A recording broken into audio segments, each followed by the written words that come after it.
Salut les amis, c'est William, bienvenue dans cette nouvelle vidéo dans laquelle je vais répondre à la question qui m'a été posée récemment. Comment ne jamais être à court d'idées? Comment faire lorsque vous êtes en conversation avec une ou plusieurs personnes, lorsque vous prenez la parole en public et que l'auditoire vous pose des questions, comment réussir à toujours avoir une réponse à leur proposer? Comment toujours avoir des idées en tête et enrichir une conversation ou une prise de parole en public? Et donc pour ça, je vais vous répondre dans cette vidéo en 4 parties, 4 axes de travail, 4 méthodes. Vous êtes habitués si vous me suivez depuis longtemps. Voilà, je vous donne souvent plusieurs techniques différentes et la vidéo se structure comme ça.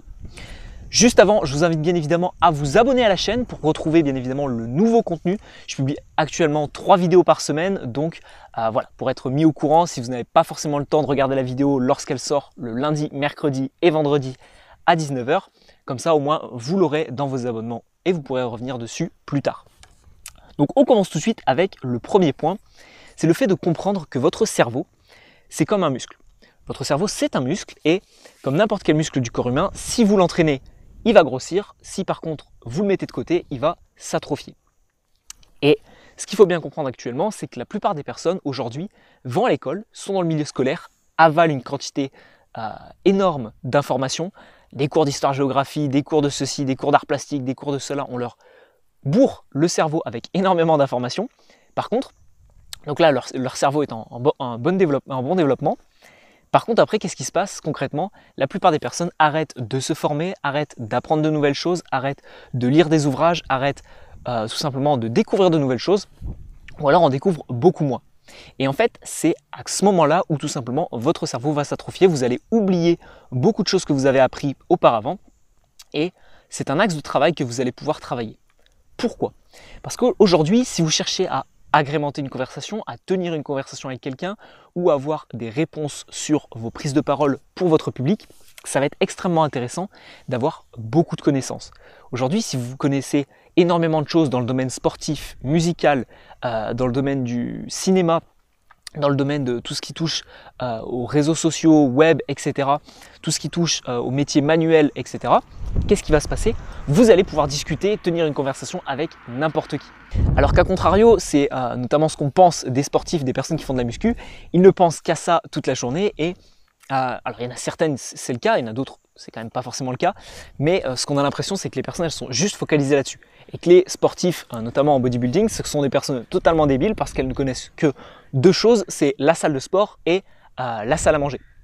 Aujourd'hui, si vous voulez arriver à développer les connaissances que vous avez au sein de votre cerveau, il va falloir tout simplement avoir l'envie de les développer.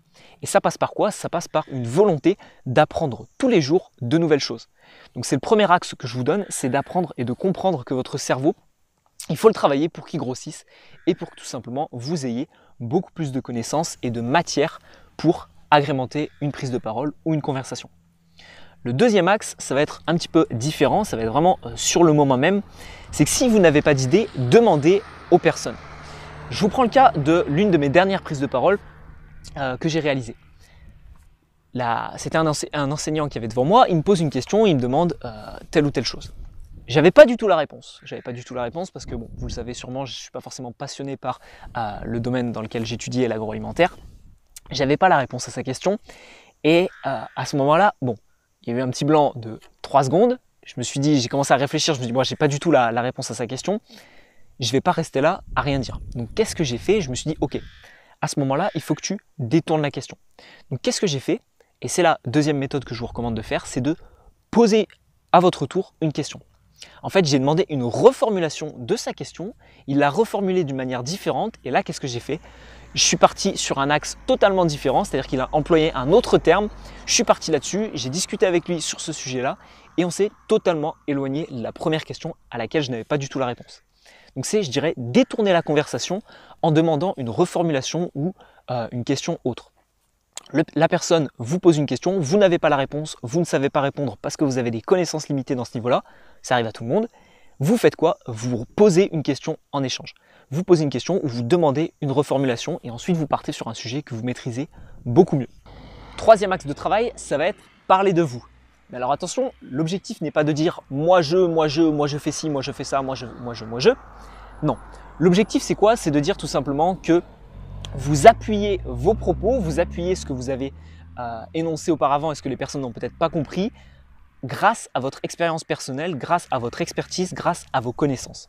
Donc vous dites tout simplement, j'ai noté quelques phrases clés, vous dites alors pour vous raconter une anecdote, je vais vous prendre le cas de mon expérience personnelle, boum, et vous dites ça.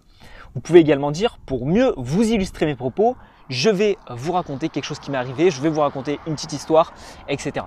Ok, donc comprenez bien une chose, c'est que vous-même, vous avez énormément de connaissances sur vous parce que ce sont des choses qui vous arrivent.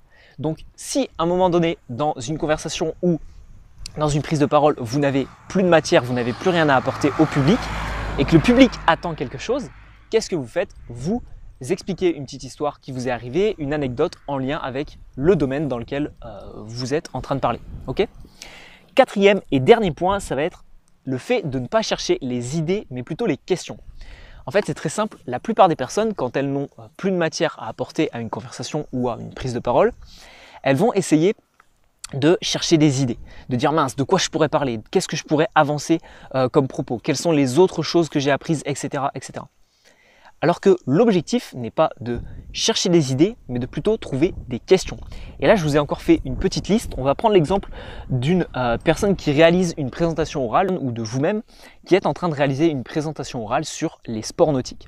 Vous êtes fan et vous êtes membre d'un club de sport nautique et vous présentez ça aujourd'hui à des jeunes ou des personnes un petit peu plus âgées qui sont venus vous écouter pour parler sport nautique. Okay, la première chose qu'il faut bien que vous compreniez, c'est que pourquoi les personnes sont là? Posez-vous cette question simple, pourquoi les personnes sont là? Quelles sont les attentes que le public pourrait avoir? Ça, c'est l'une des questions fondamentales que vous devez vous poser. Quelles sont les attentes du public? Deuxième point clé, deuxième question que vous pouvez vous poser, c'est qu'est-ce que aujourd'hui le public ne sait pas? Le surf aujourd'hui, d'où ça vient? Où est-ce que ça a été inventé? Aujourd'hui, la plongée sous-marine, qui a inventé ça? Quels sont les équipements? Quelles sont les choses un petit peu atypiques liées à ces différents sports? Okay, donc 1, quelles sont les attentes? Et 2, qu'est-ce que le public ne sait pas? Trouvez un petit peu les petits détails, bien sûr ça se prépare avant, mais posez-vous cette question. Et troisième chose, ça va être pourquoi vous est-il venu l'idée de parler de ça? Pourquoi aujourd'hui vous faites une présentation orale là-dessus?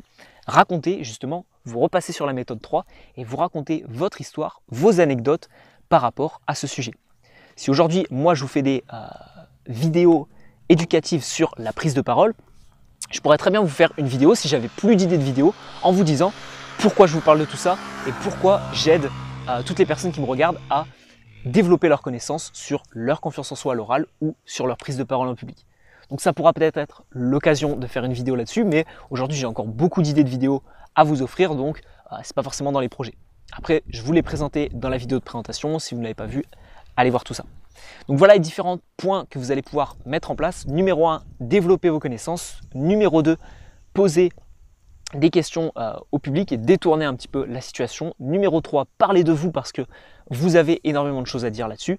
Et numéro 4, répondez tout simplement soit aux attentes du public, soit trouver des questions liées à tout ça. Ne cherchez pas des idées, mais plutôt des questions à poser.